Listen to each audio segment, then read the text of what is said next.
ಕನ್ನಡದ big reality show Bigg Boss season 10ರ ಸ್ಪರ್ಧಿಗಳು ಒಂದಲ್ಲ ಒಂದು ವಿಚಾರಕ್ಕೆ ಸುದ್ದಿಯಲ್ಲಿ ಇರುತ್ತಾರೆ. ಬಿಗ್ ಬಾಸ್ಗೆ ಎಂಟ್ರಿ ಕೊಟ್ಟ ಮೇಲೆ ವಿನಯ್ ಗೌಡರವರು ಆನೆ ಅಂತಲೇ ಫೇಮಸ್ ಆಗಿದ್ದರು. ಅಷ್ಟರ ಮಟ್ಟಿಗೆ ಬಿಗ್ ಬಾಸ್ ಮನೆಯಲ್ಲಿದ್ದಾಗ ಅಗ್ರೆಸಿವ್ ಆಗಿ ಟಾಸ್ಕ್ಗಳನ್ನು ಆಡುತ್ತಿದ್ದರು. ಹೀಗಾಗಿ ಬಿಗ್ ಬಾಸ್ ಮೂಲಕ ವಿನಯ್ ಗೌಡರವರಿಗೆ ಅಭಿಮಾನಿಗಳ ಸಂಖ್ಯೆ ಕೂಡ ಹೆಚ್ಚಾಗಿತ್ತು. ಇದೀಗ ಬಿಗ್ ಬಾಸ್ ಸೀಸನ್ 10ರ ಸ್ಪರ್ಧಿಗಳ ಜೊತೆ ನಟ ಸುದೀಪ್ ರವರು ಒಳ್ಳೆಯ ಬಾಂಧವ್ಯವನ್ನು ಹೊಂದಿದ್ದಾರೆ. ಅದಕ್ಕೆ ಸಾಕ್ಷಿ ಎಂಬಂತೆ ನಟ ಸುದೀಪ್ ತಮ್ಮ ಕುಟುಂಬದ ಜೊತೆ ನಟ ವಿನಯ್ ರವರನ್ನು ಔತಣಕೂಟದಲ್ಲಿ ಭಾಗಿಯಾಗಿದ್ದರು. ಬಿಗ್ ಬಾಸ್ ಗ್ರ್ಯಾಂಡ್ ಫಿನಾಲೆ ವೇದಿಕೆಯಲ್ಲೂ ನಟ ಸುದೀಪ್ ರವರು ವಿನಯ್ ನಡವಳಿಕೆಯ ಬಗ್ಗೆ ಕೊಂಡಾಡಿದ್ದರು.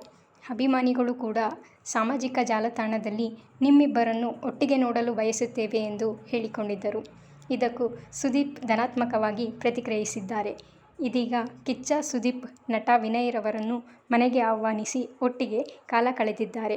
ಫೋಟೋಗಳನ್ನು ಶೇರ್ ಮಾಡಿಕೊಂಡ ವಿನಯ್ ಗೌಡರವರು ಹಂಬಲ್ ಫ್ಯಾಮಿಲಿ, ಅದ್ಭುತ ಊಟಕ್ಕೆ ಧನ್ಯವಾದಗಳು, ಡೆಸರ್ಟ್ ಅದ್ಭುತವಾಗಿತ್ತು ಎಂದು ತಮ್ಮ ಸೋಷಿಯಲ್ ಮೀಡಿಯಾ ಅಕೌಂಟ್ನಲ್ಲಿ ಬರೆದುಕೊಂಡಿದ್ದಾರೆ.